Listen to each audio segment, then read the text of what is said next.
Hello, peculiars. We're having a peculiar evening here, actually. Slightly different than our normal situation. And I know this is also a different time than we normally do. But due to unforeseen circumstances, we are missing our guests. So instead, we decided to host our very first ever official Peculiar Book Club, Ask Me Anything. And that means ask us anything, doesn't it, Davey?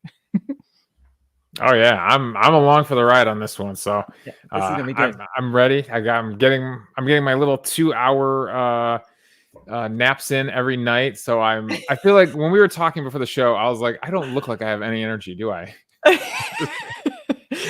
but deep down, you know, I got the new dad energy. I'm ready to go. I'm ready to go. Gosh, new dad energy doesn't sound like a type of energy. That sounds like the opposite of a type of energy. I mean, like literally, I sleep for like an hour and a half, 2 hours at the most of the time, but I haven't crashed yet. Like I don't even nap during the day. I'm waiting for a crash. There will be a crash at some point. A crash is coming. It just hasn't arrived. All right, I like it. Linda Ballinger said that she wasn't wearing her computer glasses, and because I had written Stump Davey, and she's like, "Who's Dewey? Stump Dewey." Well, don't you worry. Don't you worry. I had a quiz ready for our author. It was going to be about embroidery. Stitches are showing. I can sort of, yeah. But I pivoted and I have a quiz for Brandy ready to go. Oh my gosh! Oh, great! You're ready, and everybody. Nice. It's a quiz for the whole peculiar family. Quiz for all of us. Yeah. So I know some people are going to be a little bit late getting here. I see Elizabeth Witten is here. And yeah, that's right. Hello. So we've got, and she's got a question even. Gosh, and Leanne's got a question too. Linda, what can I say? I'm a librarian. I love it. So I'm really, and hi, Sarika. We're a little early for Sarika. Sarika's usually it's really, well, it's still in the middle of the night, but it's a little bit better for her. So it's exciting to do an AMA. We've never done one before. And the other cool thing about this is it gives us a chance for all of us to kind of talk as well, and for us to share some neat things that other peculiars are doing. We have a very special video that we're going to show you later. I'm wearing some interesting bling that we can talk questions about if you have questions. And Davey, we haven't really had a chance to sit down and talk about the movie podcast either. So I think that would be fun. Maybe this is a time for you guys to mention who else you might want to see on the show, but you can basically ask us anything. There are no sacred cows in my life. Like, all is well, all is open. And I did see the very first question was, can Davey give out the name of his twins? I think I can. We never gave the name of my son. I don't think ever. Did we ever say his name? We always call him the Davey baby the whole time. I think we finally did give his name at some point. Yes. My son's name is Blake, and then the twins are Emma and Bella.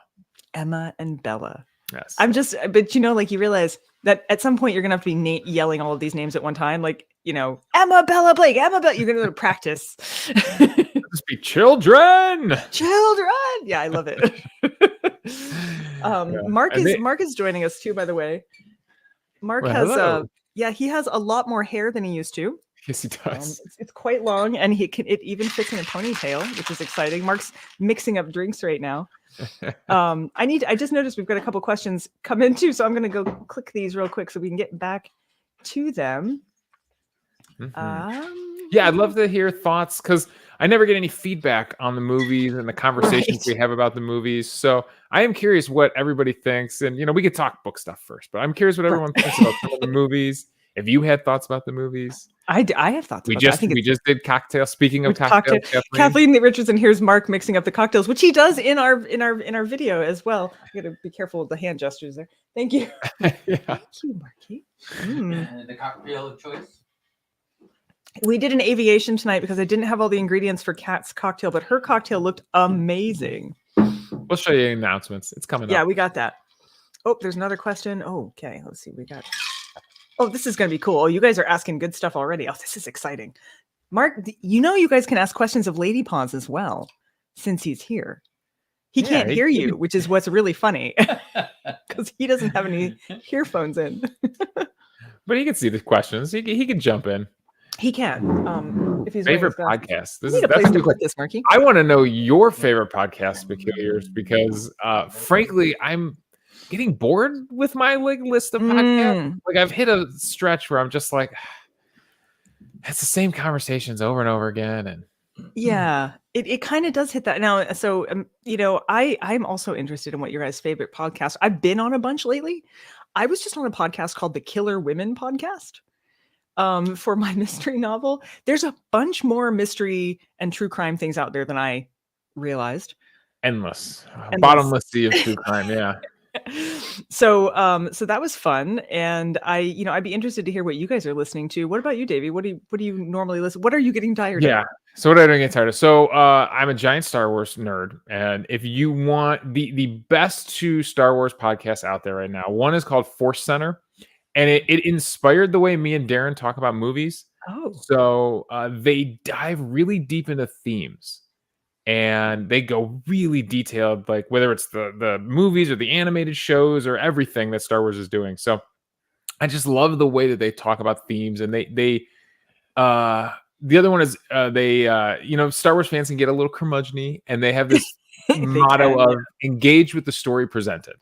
So, put your head canon aside, what you wanted to see. Let's engage with the story presented and go about those themes. So me and Darren have been doing when we used to do meh movies, when we used to do bad movies, and now we're doing, all sorts of movies, but that's such a great idea of engaging with the story presented and then really diving into the theme. So if you want a great Star Wars podcast, Force Center is what I recommend. What else do I listen to? I listen to wrestling podcasts. I listen to wrestling podcasts. Yeah. I listen to Mark Maron. I listen to WTF, Mark Maron's podcast.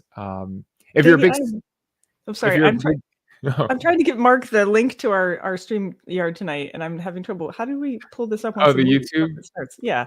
We can send him the YouTube link. Okay. Oh, does he want to join the show? Like, does he want to? He wants to get the show so he can also add comments and stuff. Oh, okay. We'll send him the link. So he can hear it, but I can't figure out how to do it. If you're a big Saturday Night Live fan, if you're a big SNL nerd, there's a podcast called Fly on the Wall hosted by David Spade and Dana Carvey. And it is really great inside baseball on Saturday Night Live. Oh, that sounds so funny. Yeah. All right. I got a couple of recommendations. Abigail suggested No Such Thing as a Fish. Now, I almost ended up on that show, but didn't for my last book because there's a lot of vetting that goes on. So I was like, I got close, but I didn't quite make it. What's this, Leanne? My father wrote a porno. Is that a podcast? Podcast today. Sounds exactly like a podcast. Sounds exactly like a podcast. Let's see. The History of English podcast, Kevin Stroud. So yes, I do know that one. That's a fun one. Amanda, you've got a whole bunch here. You asked it. Look at you. Maintenance phase, conspirituality. Oh my. If books could kill, hidden brains, scamfluencers. You're wrong about. I know that one. I have Hidden Brain. I got bored of it. I think I was on Book Riot recently. Maybe I kind of forget. I do. Who's the guy who was on our show? Dan. Dan Leavitt. That him or no? Dan Snow. Dan Snow. Yeah, Dan Snow. History hit. I have his up, but I used to listen to him, and then I kind of like, I don't know stuff. Yeah, it things. Stuff the British stole. That sounds great. Sawbones, I know that one. I'm definitely going to go back through this chat after the show's over. Yeah, and write some of these really down. Good. Let's see. Chloe says, I don't really listen to podcasts, but You're Dead to Me with Greg Jenner is great. Yes, Greg Jenner is really a cool guy, actually. And it's a comedian and a historian. So yeah, that's always gonna go well, isn't it? Whoa, there's a lot of comments. All right, Davey, you might have to help me out here. I just flipped forward now. I'm having trouble finding. There we go. All right, Chloe Rogers. That was now. Oh, Mark can hear now. He can hear now. So now he knows what we're saying about him. Excellent. All right. Oh, there was my dad wrote a porno never gets boring is what Abigail said, but maybe don't listen with your babies. It's okay. They don't have quite a grasp of the language yet. So I think we're okay. Oh, all the books talked about my book. Really? On release day? Oh, how sweet. That's pretty cool. Nice. I'm so glad. Yeah, Book Riot does have several podcasts. I don't remember which one I was on or how I was on. I was on a lot of podcasts recently, and my PA, I have a PA named Stephanie who does some of our Peculiar Book Club stuff too, and she's very good about collecting all that. So there's things I haven't actually heard myself do. I mean, I did them, but I haven't heard myself do them. So Yeah. Well, there's of course the Medical Humanities podcast, which right. hosts, Right. Which and Davey edits. Thank God. If people are interested, I do one for work called Bending the Arc. It's about mixed income communities and like the work people are doing through the social work school at Case Western Reserve University. The work people are doing to make those communities happen and make those communities work. And the guy who hosted is really great and energetic, Mark Joseph. And it's a very niche subject, though. I know. But you're interested in that. I love social justice stuff. So Elizabeth, I'm going to start at the top here before I get too lost here. She says, I'd really like to know how you published your first book, from the idea, pitching to finding a publisher. Okay, guys. First of all, someone asked me, they said, what does it take to be an author? And Lady Paws can attest to that. And I said, bad judgment. It's not a smart way to make a living. But how I first did this is I wrote a lot. I wrote articles, I wrote essays, I had a blog that was kind of a medical humanities blog. I reviewed books. I still do. I review a ton of books. In fact, one of mine just came out today for a book I'm thinking about having on the show next year, called Why We Remember, which is really interesting. And it's funny, you review books and authors get to know you and editors get to know you. And I had written a review about someone's book on all natural death and dying, right? So like no chemicals, green burial, that kind of thing. But I had turned it into an essay. So it was a book review, but it was also kind of a broader essay about how we die now. And one day I got a phone call while I was at work, and it was an acquisitions editor for, it wasn't HarperCollins, I forget who it was at the time. And they said, hey, have you ever thought about writing a book about this subject? And I hadn't, but I was like, yes, I have thought about it all the time. And I hung up the phone, and I had been reviewing books for other people. So I called an author I knew, which was Riley Black, who's been on the show. And I said, Riley, I don't have an agent, but I told them I did. What do I do?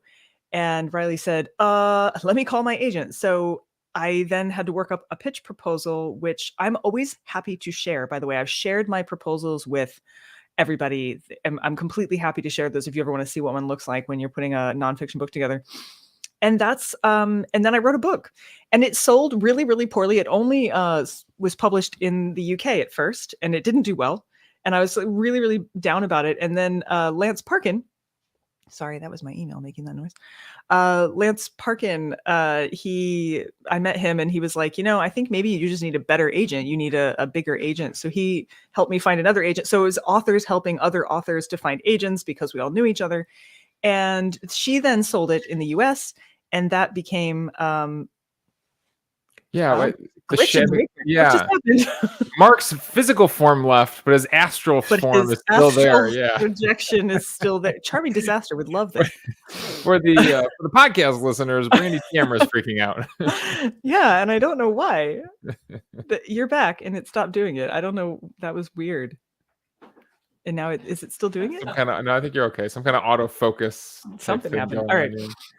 So it really is about people helping people. And I have kept this model. So now I'm an editor for a journal, and I've kept this model, and I tell everybody, like, writing shouldn't be a lone in your ivory tower kind of thing. We are a community, and you can lift all the boats.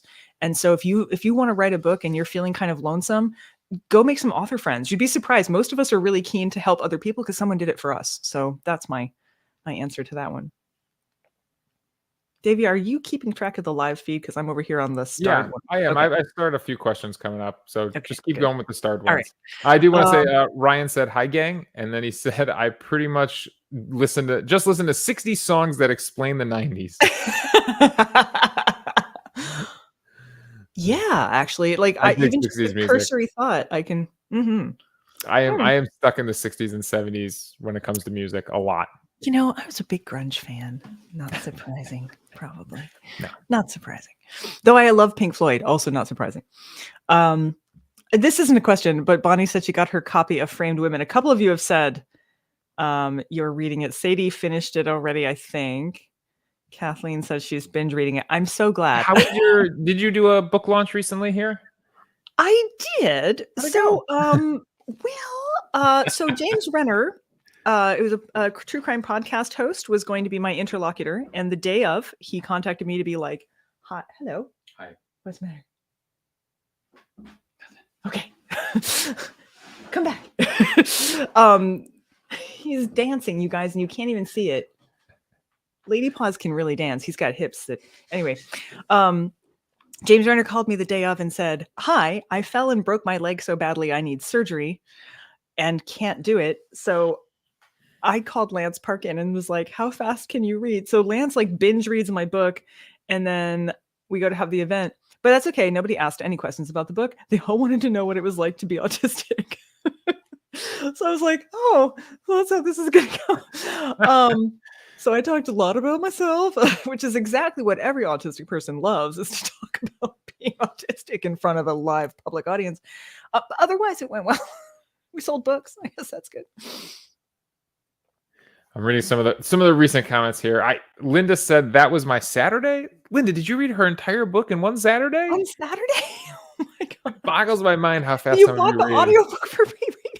It does go quickly. It is a fast read, I will say. I mean, it's supposed to be anyway. Though I have gotten some complaints that several people said that they thought it took too long to get going because you kind of meet people and then there's a dead body. So I fixed it in my sequel. I'm writing the sequel. I'm just finishing it right now because that I owed it 2 weeks ago.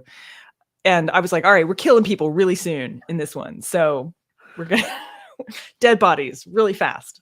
That's how we fix that. There's a reason every CSI, Law and Order, whatever serialized show, the dead body's there in the first scene. Well, they can do that thing where it's like you see it happen because my book is through the perspective of the people. So I kind of can't do that because of how it's written. But if you had third person omniscient, you could do and there lies the body. But I didn't do that. So yeah, it's okay. I wouldn't mind teasing. Maybe that's your signature style. Maybe you just tease out the death.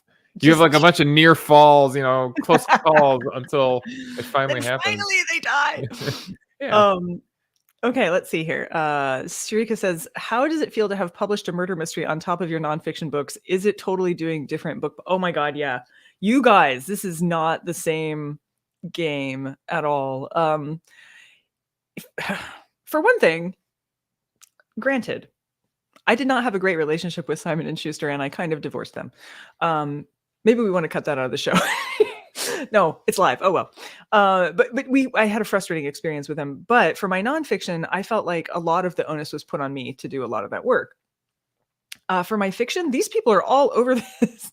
Like they're so on top of it, and they've really been pushing it really well. And I'm just like surprised at how supportive they have been. I don't know that that's everybody's experience, but they've been really good. I'm with HarperCollins imprint for mystery, which is called Hanover Square, I think.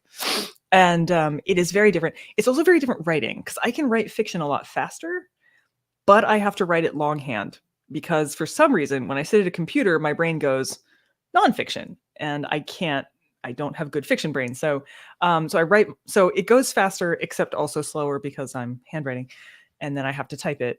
But yeah, the book publication part is nuts. It's so much more oriented toward the reader. It's like podcasts and people's blogs and all that kind of thing. Whereas when it's nonfiction, it's like, are you getting reviewed in the New York Times? Are you getting, it's a much more, it's like prestige press kind of thing, where this feels very grassroots. And I actually like that better because it's just me hanging out with all you guys kind of. And I'm like, oh yeah, I do that.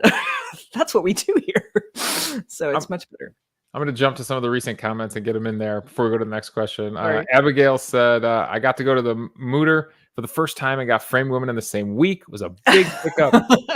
Me in February. You won February. Let's see. Linda said, couldn't put it down. Aww. I like the slow build up. Oh, good. I don't know if Ryan's comment is too much of a spoiler. I'm going to risk it. He said, I was expecting the supernatural. I thought the painting didn't actually exist.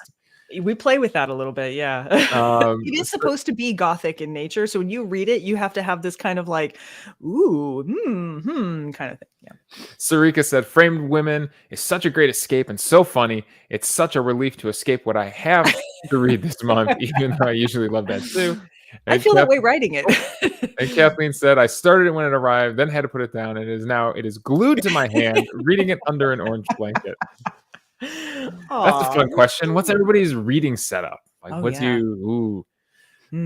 a cozy. I'm a next to the fireplace kind of person with like blankets and wraps, and I just want to be a head floating in fabric and like that's my. I only get to read. I only really get to like read on vacation, and I wake up before everybody else in the house. We're in Maine, and the sun comes up at like 5 a.m. And I go build a fire in the fireplace, grab a bowl of cereal, and then I get like an hour of reading before other people start to wake up.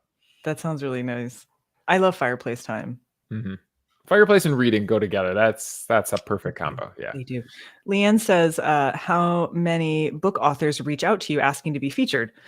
A surprising number, actually. So as you know, we are already booked up for this year. And it's unfortunate because it means we can't really reschedule people because there's not room. And so that we already have 6 people who have contacted me for 2025, our 6th season.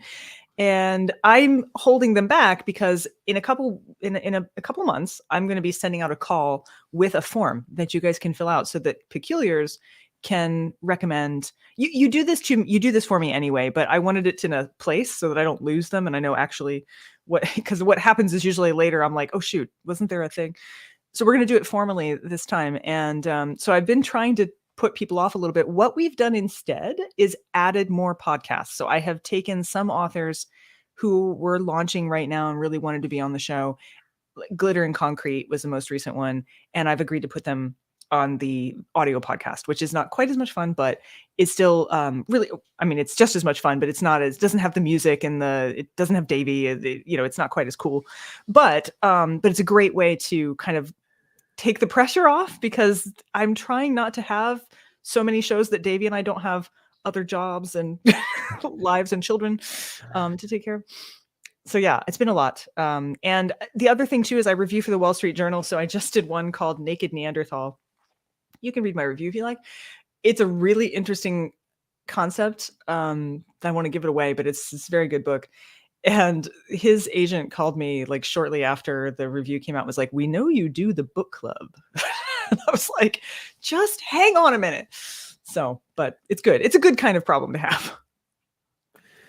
Yeah, it's shocking how quickly we fill up. I know. This thing gets going. Amanda said, I read in my library, of course, also in bed and sometimes in my living room, which also has a wall of books. Of course. Ryan said, yep, fireplace, long drives, or on vacation. Yeah, long drives. Yeah, when you get out of the driver, I don't usually get many breaks from the driver's seat, but when you do, it's nice to pick up the book. And let's be honest, there's one more place we probably all read that we're not talking about. It's the bathroom. You know what? Yeah. Dark Matter is the perfect book for that. I mean, we were all about the poo in that one.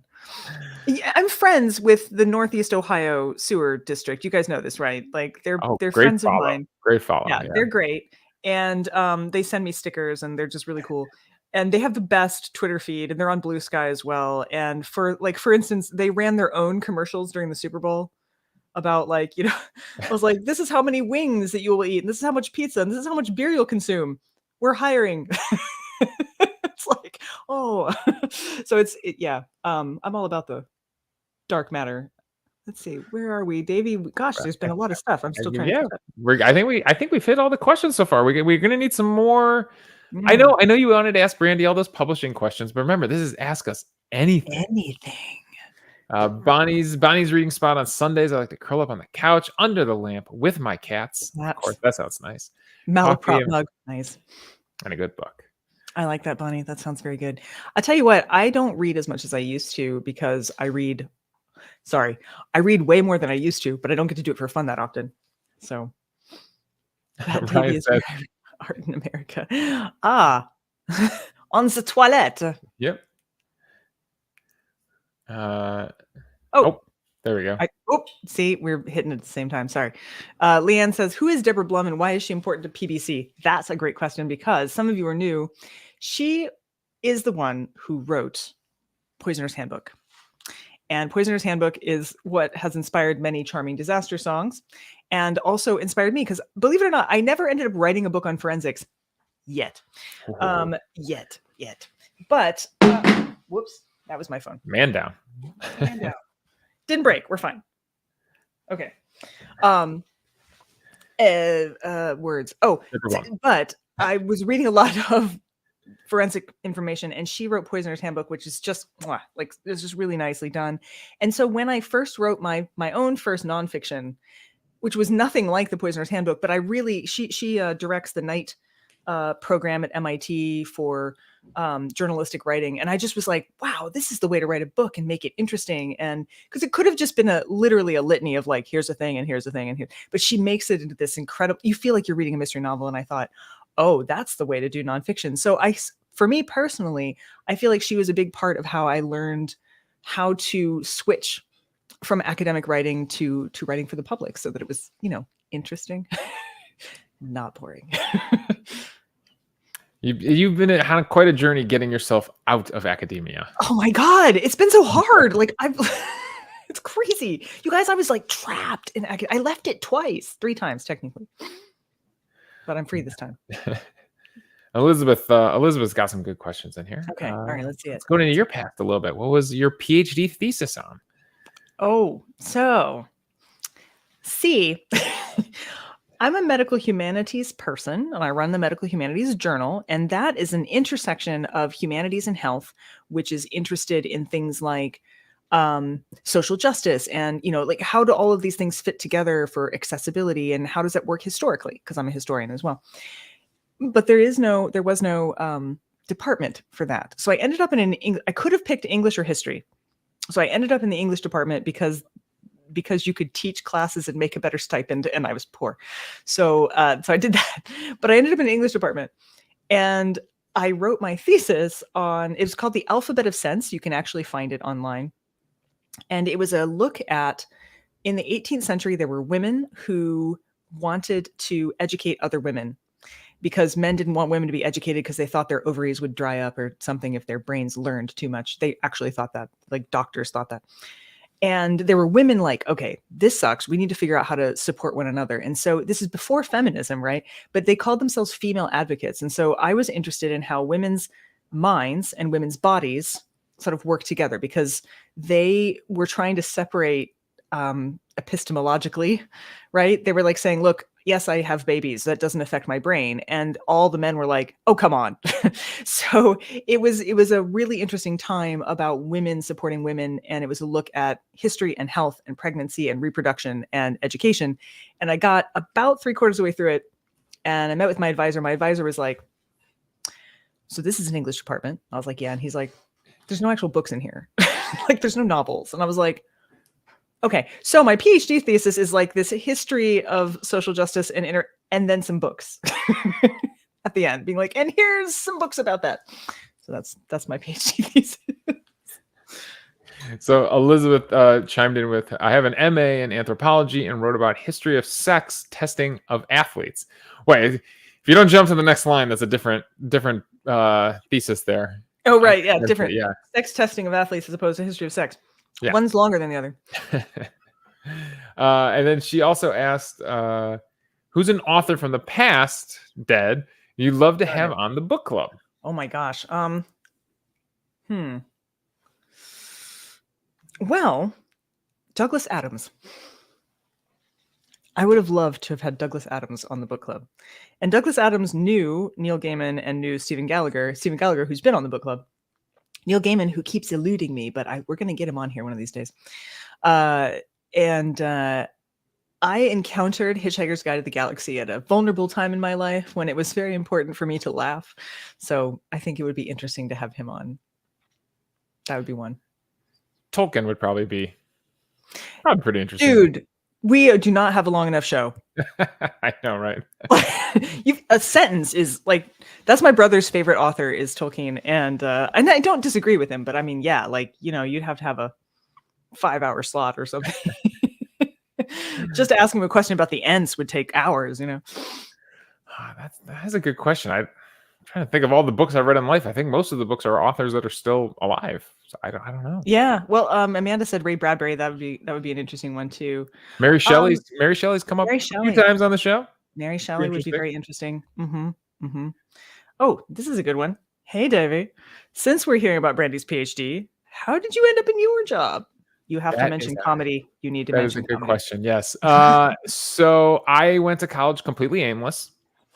I had 6 different majors throughout my time at Ohio State. I did business, sociology, history, English, back to business, and then finally settled on video production, which is like a total, like at Ohio State, it was called a personalized study plan, which is basically make your own major.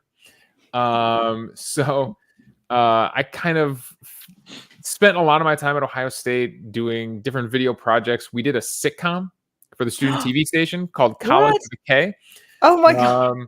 Where we would change the premise of the show every season. So like one time it was very Friends-esque, one time it was very Seinfeld-esque, one time it was like a workplace comedy. So I got some experience there. And then I stumbled into a job here in Cleveland. There was a very famous sports radio guy named Les Levine. And he had a TV show, a nightly TV show on Time Warner Cable here in Cleveland. And he had in an accident had double knee surgery, both his knees. Yeah, it was really bad. And he was getting healthy and he wanted to do a show again, but he couldn't drive. I had just gotten back from college, and I'll say through the Jewish mothers connection, network, someone was like, well, Davey needs some work, and would you want to drive him to his shows every night? I was like, I just got back from college. I need a real job. I can't. And then I was like, you know what? I need some money. Yeah, I'll do it. So the first night we're driving down there, and he knew my dad from back in the day. And I was talking to him about my experience at Ohio State. We get there, and my future boss was like, do you want to help out on the show? And I was like, yeah, sure, I can help out on the show. He's like, can you answer phones? It's a live call-in show. Sure, I answered phones for 2 nights. And the third night, he's like, can you run camera? And I was like, yeah, of course I can run camera. I never touched anything like this in my life. This camera. And I was like, yeah, of course. 10 minutes out there, I figured it out. And then I ended up working there, and then I ended up getting a full-time job with that company and working in video production, and eventually was able to jump ship there and move over to Case Western Reserve University through some connections. And now I do all sorts of video projects for the university. So I'd say most of the stuff you see coming out, marketing stuff, podcasting stuff, online education, live events from Case Western Reserve University comes from our department. Yeah. Produced all my videos for the museum. Yeah, which is how we met. So I found out the night I showed up with Les Levine. Yeah. There was another girl there who was supposed to be answering phones. And about 20 minutes before I showed up with Les, my boss got just absolutely fed up. He couldn't take her anymore. It was done. It was over. And he fired her and sent her home. Oh my God. And that's why he needed someone to answer phones that night. So if she doesn't get fired, he may never ask me to help on the show.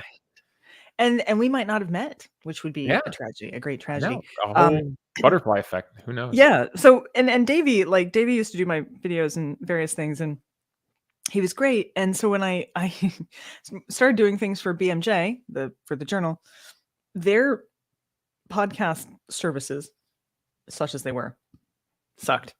And I was like, can I please have Davey do my stuff? Like, this is ridiculous. And they said yes. And so Davey does those. And then when I decided to start the book club, I was like, so Davey, how do you feel about producing a show? And that's how we met all of you. Yeah. I also just love podcasting. Some of you know, I also do a baseball podcast that I host locally here in Cleveland. It's called, I'm blanking on the name.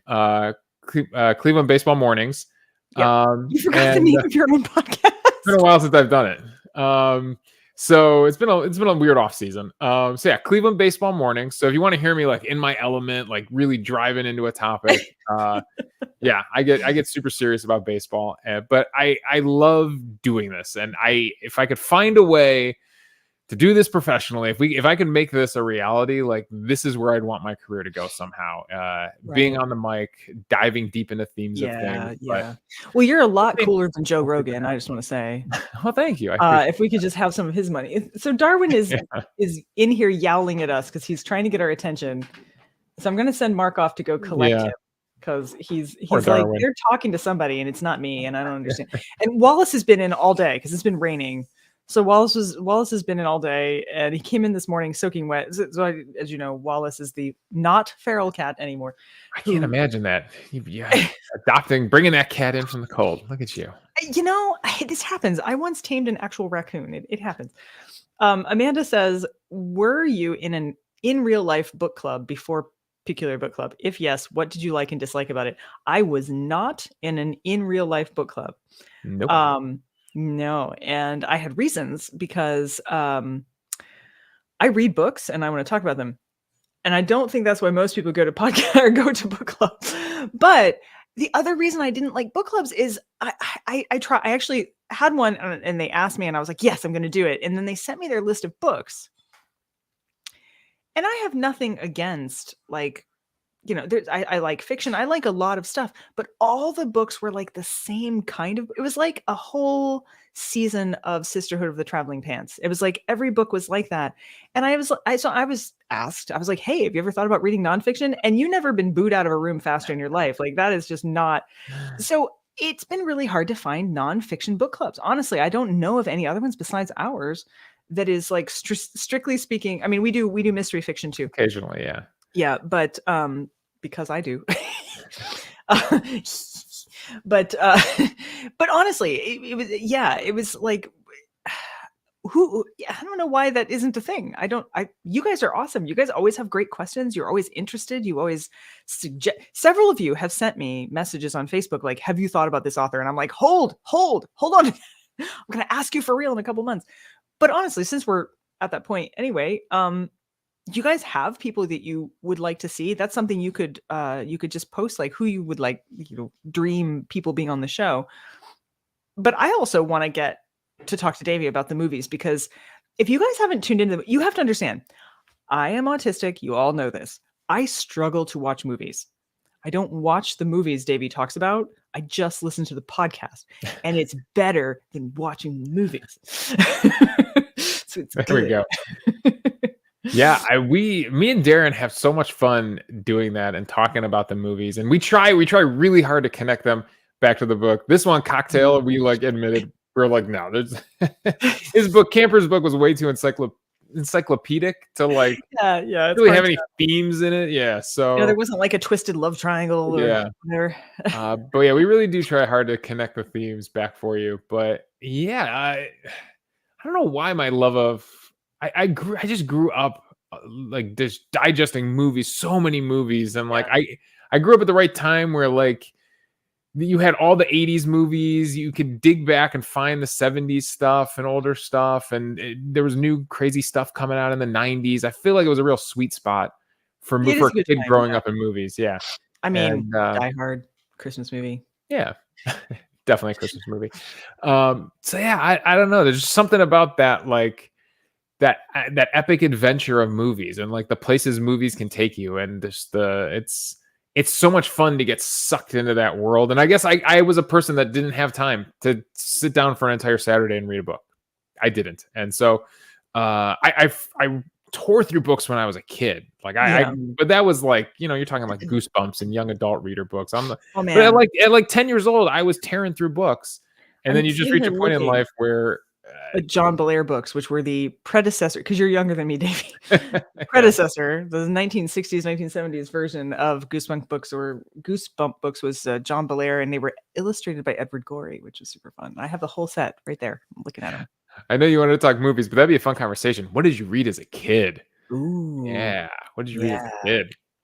My favorite book as a kid was A Distant Mirror by Barbara Tuchman about plague in the 14th century. That is the most Brandy answer you can possibly get. Amanda Johnson says that's why she created her own book club. She said, I refuse to pick popular books. People keep coming back because I pick books they'd never pick up on their own. Exactly, right? Like we read Exploding Teeth, and I don't know that I'd have naturally read about Exploding Teeth, but it happened here. So I'm curious, if have you been listening to the movie podcast? Do you like the way me and Darren are breaking down the movies? Do you have any thoughts about the movies? Yeah, I'm really curious. I'm curious what your side of it is, the listening side of it is. Yeah, that would. Oh, look what we have here, you guys. It wouldn't be a complete podcast or video without a little Darwin time. Yeah. We don't have Wallace in here, but honestly, they look so much the same. You would never know. You know it when you pet them, because he's a noodle and Wallace is shaped like a football. the cat works much better as the show pet. You know, Kenobi coming down here would not be a calm situation. Yeah. Darwin actually really enjoy. He doesn't know who I'm talking to, so he always when I do podcasts and he always sort of pops up and like, hey, who are they? What are they doing? You know, we do have some stuff we got to get to. We probably should do our announcements and our We got some music too. We do. We should do that. There's a quiz. Right. Okay. Announcements. You should join us for the live chat. You guys are totally doing a good job, since we forgot to tell you to do a good job, but you are. So that's good. That they're doing a good job. Yes, they're doing a great job. And you should also subscribe to YouTube. I usually put that little bar up at the top so you guys know that we're everywhere, right? Like those. We're everywhere. We're everywhere. You can find us everywhere. Peculiar newsletter. Please sign up if you're not already. Most of you probably are, but it's good. And I try to be cute and smart. Also, it took me forever to figure out how to authenticate my DNS server because Google changed all the rules, and I did it. And I feel like you need to sign up to congratulate me for the fact that I figured that out. All right. Yeah, join the private. Yeah, most of you are in the private Facebook group. We still have Discord. Kind of preaching to the choir here, aren't we? I am kind of, yeah. You guys do some stuff. Join the VIP. I think all of you are VIPs. There's the drink. That's what they were waiting for. Okay, so the name you guys picked, I can't pronounce. What is this? Epistemon? Epistemons delight. Yes, but it's beautiful and blue. And I also love the picture. Kat lives in Canada, so she found snow. We don't have any at the moment in Cleveland, but we've not had enough snow. No, it's not good. We went skiing one time. That was it. That was all there was. It was very sad. I did get my son out on the sled. We did go sled riding, so we got that in. I mean, on the bright side, I will say I don't think Wallace necessarily misses the snow, but yes, I think it's time for us to have a little musical. Sorry. We got a movie coming up. Right. Yep. Sorry. So for Unscientific America next month, we're going to do the movie Don't Look Up. We debated a few different movies that had conspiracies in them, but Darren really wanted to do this one because it ties so much into the scientific side of conspiracy theories. So that episode should come out March 21st. And that's a Netflix movie, so hopefully that's easily accessible to everybody. We also try to do that. I try not to make it too hard for you to find the movie. So hopefully this one is accessible to a lot of people. Well, and this book is interesting because this is an older book, which is another thing that I think is fun about a book club. You don't have to read brand new books. This is an older book, and I thought it'd be interesting to read a book that was written a while back that predicted some shit that's happening now. And good context to know. That's good. Yeah. I'm not wrong. There's no audiobook for that one, right? I don't think there is, no. Okay. Sadly. That's okay. I'm still looking. Anyway. Don't Look Up. We'll keep rolling with the movies. Cocktail was fun. Cocktail was so much fun. I'm glad I waited to have the conversation with Darren because he was having trouble getting the movie to play on his computer, and then it became a whole thing. And I was like, no, I really want to wait to have this conversation about like the 80s, toxic 80s male. Oh God, yeah. Which I don't think that movie realized it was telling, but it was. No, I'm sure it didn't. I'm really nobody knows that they're telling their own story when they're telling it. It's kind of like, it was a good conversation we had. That's awesome. I also just want to say we're about to have some music, and this is a music from a Peculiar, which is very exciting. Before we do that, I forgot to say, so this lovely little let's see if I can get a little closer to you. Lovely little sparkly octopus. This was a gift from Lindsay Fitzharris, so I wore this partly tonight because I know she's dealing with some stuff. We can talk about this in a little bit too, but if you've ever watched the movie, the television show Queens of Mystery, this might look familiar. Onward to some radical music by one of our very own Peculiars. Davey, take it away. Hi, this is Leanne. I'm your Facebook moderator for the group page for the Peculiar Book Club. And when I heard that this is going to be an open, more flexible, oops, I just dropped something. Now you have to figure out what I dropped. Here's a clue. As a tribute to Charming Disaster and how much I appreciate their music, I would like on my musical saw, which needs some rust removal, to play the Peculiar Books Club theme song, and I'm playing it in the key that it was written in or performed in.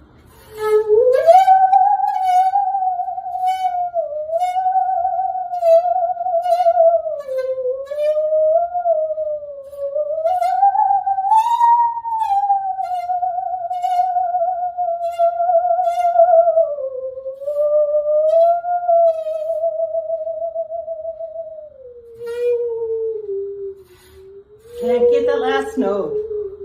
Boy, it's really hard when you play this, play every note.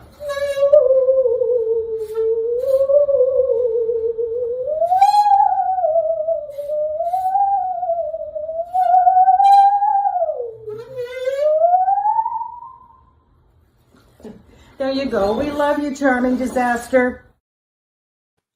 That is wild. It's so awesome. None of you have written. I know you guys are typing comments. They haven't appeared yet. I'm waiting for them. Was that not amazing? Like, she's told me she played the musical Saw. That's not what I thought a musical Saw sounded like. I was so much more impressed than I thought I was going to be. So the opposite. Like, I've clearly heard that sound before, but I never put the visual to it. I've never seen someone actually playing the Saw, and so that was. Yeah, she said it didn't even sound like the song when I played. No, I understood. I knew it did. We heard it a little bit. Yeah. I love singing Saw, says Sadie. It's just, I was so impressed. I mean, like, there's so much more movement to. I was like, this is like a whole thing. It's like a workout that you're doing to play this Saw. Oh man, yeah. Thank you for sending that in, Leanne. That was very cool. Yeah, and we had I think some photographs and some other things we can put in the chat. I believe. I pulled them up there. Oh, you did? Okay. Yep. Oh, there she is playing and performing. Yeah. That's lovely. Oh, there we go. It's just so interesting. And it's a very, she also had, I think, pictures of the case, which is super fun. Sideshow. Yeah. Sideshow. There's the case. There's the case. The singing Saw case. That case has seen some things. That case has seen some stuff. That is a traveling musician right there. I know. I love it so much. Ryan says we have friends and relatives who play the Saw. So cool. So cool. I was deeply moved and impressed. It was awesome. I was recording a band for this like concert series in Cleveland one time, and they had a woman up there that was trying to play the washboard, but she was like not in sync with the rest of the band at all. And I was like, oh my, I felt like somebody's wife really wanted to be in the band, and they're like, here, try this. And she was just like on her own doing her own thing while the rest of the band. You guys remember the weird, like they were gophers or something? It was a Jim Henson thing, and there was a wash tub band or something. They were There's like a little lot gophers. Of I mean, the Muppets. I thought for a while it was an acid trip or some kind of weird dream that I had. Well, I never had acid, but but then I actually saw a clip of it recently, and I was like, that's a real thing. Jughead's something wash tub band. I don't know, but they're gophers or something. Oh yeah, Emmett Otter's Jug Band. Emmett Otter's Jug Band. Yeah, there you go. Absolutely. This is crazy. But I literally thought I imagined that for a good portion of my life until I saw the clip. Bonnie got there. Something about their Christmas special. Didn't we talk about this once, that their Christmas special is like one of the best Christmas specials of all time? Did we? I don't know. I feel like that came up in the chat one time. You played on Dr. Demento? You guys have so many hidden talents. I feel like we ought to be asking you anything. Actually, your questions have been super tame. I've been very impressed. Like, I thought you were going to ask me like, stuff. Because I've had a weird life. I got asked some stuff at that book launch. I just want you to know. Fake nails are awesome for playing washboard. There you go. Yeah. So anyway, you guys have been kind, gotta say. So speaking of questions, I do have some questions queued up for you, Brandy. All right, I'm ready. Are you ready to be quizzed? I think I'm ready. So people probably know the origin story for the Peculiar Book Club, but it started with a tweet Brandy made about Oprah's book club. And wouldn't it be great if there was a book club hosted by Morticia Adams? So I decided, let's go all the way back to the origins. And this time I'm quizzing you and all the Peculiars about Oprah's book club. This is called, the quiz is called The Other Popular Book Club. Other popular, not us, just so you guys are clear. So Peculiars, join in, help Brandy out. I think these questions should be pretty hard. Oprah's book club has had a massive influence on the publishing industry and has been a cultural institution since 1996. What was the first book selected by the book club back in September 1996? Was it A, The Book of Ruth by Jane Hamilton, B, Song of Solomon by Toni Morrison, or C, The Deep End of the Ocean by Jacqueline Michard? Okay, 1996. I think it's The Book of Ruth. What do you guys think? I'm guessing because I'm trying to think of when those books came out. Do you guys know? Oh, Leanne says C, The Deep End of the Ocean. I tend to trust Leanne on these things. This is a very time frame appropriate photo of Oprah. I really yeah, I dig the looks throughout the years, right? So it's a good 1996 bang. That was a weird time period for hair, I find. Difficult to have curly hair. Leanne's the only one. She's like, no one else is like, All right, what was your answer, Brandy? I originally said The Book of Ruth, but I could be way wrong. The answer is yes, The Deep End. Oh, go Leanne. That's actually the reverse order. So The Deep End was first, Song of Solomon, Toni Morrison was second, and then The Book of Ruth was the third. Bonnie chimed in. So again, there's a little bit of a lag when it comes to getting the comments from you guys, but Bonnie had clocked that too. So we'll give Bonnie credit. Bonnie gets a point. Okay. All right. Bonnie and Leanne get points. All right. Question number 2. Author Kathleen Rooney describes Oprah's influence to sell books as anywhere from 20 to 100 times that of any other media personality. What was the top-selling book in the history of Oprah's book club? Now, I will say this is a number of copies, and this was I think like there was very limited data, so they didn't have sales data on like the early 90s books or the mid 90s books. So this is like up until 2011. Okay. I think this is. So yeah. So. Well, so the funny thing about this. A New Earth. Oh, sorry. Go ahead. By Eckhart Tolle. Is it B, A Million Little Pieces by James Frey, or C, Night by Elie Wiesel? So funny story, man, because Lady Paws, who's not down here right now, he read A Million Little Pieces, a Million Little Pieces. And there was a big kerfuffle about that. There was a huge kerfuffle about that. Yeah, yes. Because he pretended it was an autobiographical story. Yeah. And it was fiction.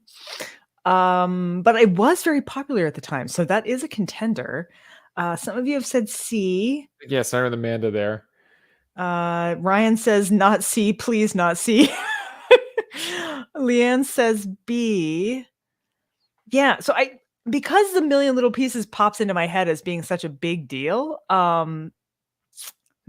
Yeah, the lag seems extra tonight, Amanda. I know, I agree with you. I don't know why it's being like that. I told you, I'm exhausted. These babies are just telling you. I'm gonna go with B, A Million Little Pieces. The answer is A New Earth, which sold at the time of this data was over 3 million copies. I think now it's over 6 million copies. I would like someone to buy 3 million copies of my book. That would be nice. That'd be nice. All right. Question number 3. Oprah's book club has introduced the world to many obscure titles and lesser known authors. She even conducted the first television interview with this famously reclusive author after his book was awarded the 2007 Pulitzer Prize for Fiction. Is it A, Jeffrey Eugenides? Eugene? I don't know, but it's probably him, because if my last name sounded like eugenics, I might be a recluse too. B, Anita Shreve, or C, Cormac McCarthy? Which reclusive author? Oh, they're so reclusive. That's probably why you don't know them. I went with a different look for Oprah on this photo. Yeah, but I remember that one more. Okay, so now I'm getting people's letters, but I don't know if it's for this question or the previous question. I think Amanda's was the previous question. Right. Leanne's guessing C. Cormac McCarthy, Anita Shreve.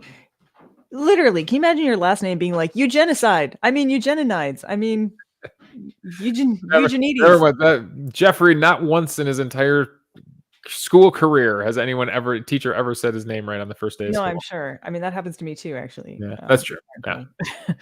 It's actually, that's how I would sound it out. And then I'm like, well, that can't be right. Right. All right. Ryan's A. I think Leanne was on C. Yeah, I think I'm going with eugenicide. Now I'm saying it by accident. Eugenides? I'm gonna Jeff. The answer is C, Cormac McCarthy. Oh, Yeah, there we apparently go. very There we go. reclusive, very You hard guys, to I feel imitate. like we owe it to Jeff to figure out how to pronounce that. Somebody look up the pronunciation, please. I want to do this right. There you go. There's some fun facts about the other book club that people may Other have book heard clubs. Bonnie said the swarm of people in store post Oprah book club announcements was something to see for sure. Oh, there's of. Sage. She's like, "Hey, Lady Pause." You want to say hey? Oh, Hey. Amanda's helping us out there. Oh, thank you. Eugenides. Eugenides. That is not what I would have. Yes, Eugenides. Jeffrey Eugenides, if you're out there, I'm sorry I mispronounced your name. It happens to me all the time. Abigail says, pronounce it like you're an ancient Greek. Ancient Greek. Eugenides. No, Eugenides. Eugenides. There. That sounds. You're right. That sounds better. They're right about the influence. So what I was reading about Oprah's book club is that, yeah, there would be this weird, it would hurt the rest of the publishing industry. So the sales for that book would skyrocket, but then like mystery novels and romance novels would all like have like this 12-week bottoming out period before they bounce back up. Sadness. Yeah. I don't actually know. I have not yet seen. Today is the first day that they tell us what our sales figures are like. So I will find out tomorrow from my agent. I have no idea how well we've done for my book. No idea. No idea at all. So you're saying there's still time to get it in tonight? There's still time. Yeah. It's such a crapshoot. You never really know how things are going to do at all. I mean, though I think that I do think that mystery novels and genre fiction in general has what they call a longer tail. You did nail that quiz, Amanda. You were right. Look at that. Linda says she could rant for a long time about the effect of I just bought 3 million copies. You just bought 3 million copies? Oh, bless you. So kind of you. I wish we had that kind of, if we had that kind of money, I wouldn't need you to sell. I wouldn't need to sell 3 million copies, Mark. It wouldn't matter. If you had 3 million copies, just, yeah. We would be in Punta Cana or something. Oh, speaking of which, at our next show, I will be in Punta Cana. So I hope to give you guys better backdrop photos. Did we do that together? That was really good. That was like we planned it. Yeah. So, as a big mystery reader, I've seen Ardmore floating around in discussions a lot. So, good. Yeah, I hope so, you guys, for real. It yeah, was. What's your shorthand for the book? So we're all speaking the same language. What do you use? I've been calling it Framed Women, but I have to be honest with you. So I have an Instagram account called @Netherlay where I show you some of because I do artwork for it, which people might not know. And Netherlay was going to be the title of the book. If you've read the book, you know why that's an important word. And my agent was like, that doesn't mean anything. And I was like, it's really important to the book. And she's like, no one's going to know what that means. So she picked the title. I think it's a good one, though.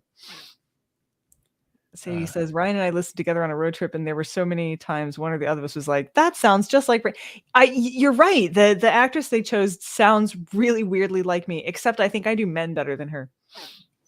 So, okay, no spoilers for those of you who read it. No spoilers, but I'm curious, did Brandy keep you guessing all the way to the end? Yeah. How many? I'm curious. Yeah. I heard one reviewer say like, "Oh, I got it as soon as they like got it super early," and I was like, "Really?"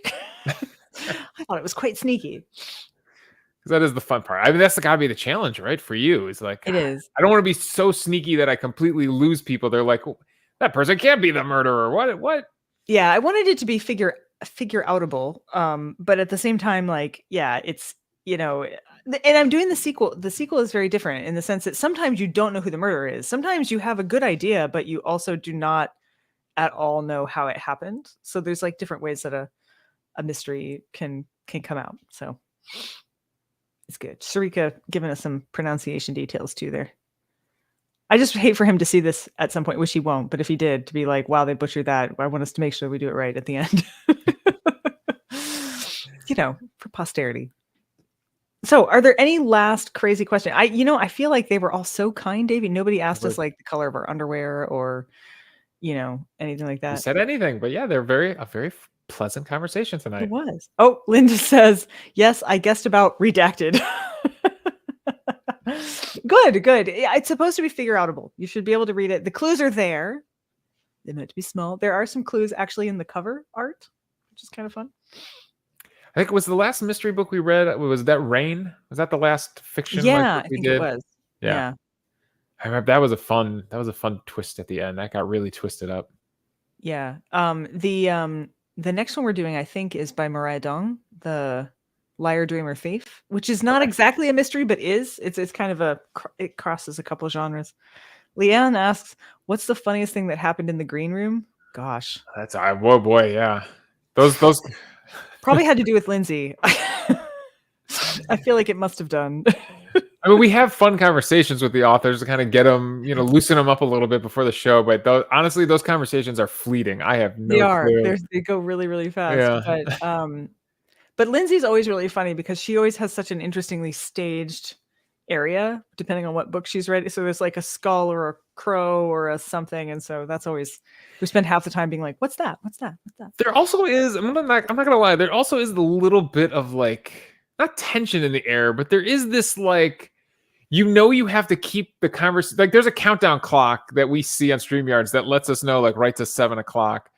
And it's like, okay, I got to keep the conversation going for like 3 more minutes. Like, how much longer do I have to entertain Mary Roach before the show starts? You know what I mean? There is that little tension. It's a little bit. It depends on who you're with too. I mean, like some people who've done this a couple of times, like they're old hats at it or whatever. But some people get really nervous, and I don't know why, because you guys are great and you guys are really nice, and no one could possibly be weirder than us.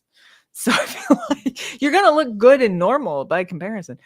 Before we leave, I do need to tell you what this is about. So if you watched Queens of Mystery, which I think was on Prime, really, really adorable British mystery, very based in books, very much about book authors. The detective has 3 aunts. Each of the 3 aunts is a mystery writer, and they keep trying to help her solve cases much against her will. But it's very charming. And in one of them, one of the aunts who owns a bookstore, a mystery bookstore, of course, my dream job, has this brooch. And the brooch ends up being part of the mystery in the show. And I happen to know the actor who plays the detective on that show. And so I contacted him. Oh, it's so good. Good. You've seen it. So some of you have seen it. Yes. So you recognize this, Abigail. So I contacted the detective on the show, and I was like, okay, Martin, you got to help me out here. It's so cool. I want this brooch really badly. You have to help me. So he gets me in touch with the costume designer, or I think I ultimately end up with the costume designer. Costume designer's like, I didn't make it. I bought it from a designer on Etsy. And I was like, what designer? So I contact the designer. She's like, oh, I that was a one-off. I only made one, and it was for the show. And I was like, I need another one. And so she specially made me the duplicate, and it's supposed to be a snow leopard's eye. There we go. There you go. So there you go. Very cool. Very cool. I don't have any cool accessories. Sorry for those listening on the podcast. Sharika is having trouble spelling, and trust me, we're all good with it. We get where you're coming from, and you are okay. It is very late for you, and I'm so glad that you're here, even though it is very late for you. We will all send good wishes to Lindsay, who I know is dealing with some stuff. She posted on Facebook about what's been going on with her, and she was really, really sorry. She felt really bad. She was literally like, oh, maybe I should just do. I was like, honey, we love you. It's fine. She'll be back on another time. So I'm really glad we got to do this AMA tonight with all of you, and it was super fun. Davey, you do have to tell us about the bobblehead dolls. Sure, yeah, the bobbleheads. It's one of those things as a kid. You grow up as a sports fan as a kid, and like bobbleheads are like, I don't know, something about them. It's like the best giveaway. I don't know. So actually, this is the guy I work for, the talk show that I did, Les Levine. This is his bobblehead. Yeah, bobblehead. Oh my god. Yeah, it's where it all began, and you have it right behind you. This is me. You have me playing saxophone. Oh my god! By the way, you have not done that for us in a while. I think it's time. I haven't. I was waiting for a reason, and yeah, it's been. I'll find a sketch. I'll find a book that fits. A friend found this for me. It's a very old bank, California Raisins. I was obsessed with the California Raisins as a kid. But fun story, my parents got tickets to California Raisins live on ice, and I was probably 5 years old, maybe. Yeah. Front row seats, because they knew I loved the California Raisins. And when they came out, I cried my eyes out. And I couldn't 5-year-old, it was like too much for my brain to process. Like raisins shouldn't be this big. Like I just 5-year-old me just completely shut down. I don't think I saw a second of it. Oh no. Yeah, I that got a happens. lot of baseball players back here. Maggie just got me some new Ninja Turtle action figures. You know what? I love the Ninja Turtles. That was like one of my favorite cartoons. Ninja Turtles and the X-Men. I would sit and watch the Ninja Turtles and the X-Men. You know the X-Men are coming back. I do. I'm rebooting it. Yeah, it's coming back. It's gonna be very interesting. I've seen all the animated Batmans as well. So it's funny because I can't watch movies, but for some reason I can watch stuff like that with no problem. Yep. Who knows? Yeah, I don't know. Bobbleheads are just, when you're a sports fan, like baseball cards and bobbleheads, those are like the two fun things to collect. Nice. I collect Lady Paws. I got him. He's the only one I've got, but I just haven't found any more. I think might be one of a kind. One of a kind. One of a kind. That's what you have on your shelf. I have a Lady Paws on my shelf. I have a Lady Paws. Look here. It was so good to see all of you here and to have AMA with you. Thank you for being here. Thank you for being part of it. We love you for being part of a place where, if you're weird, you're family. You got the blue bottle blues when you wake up in the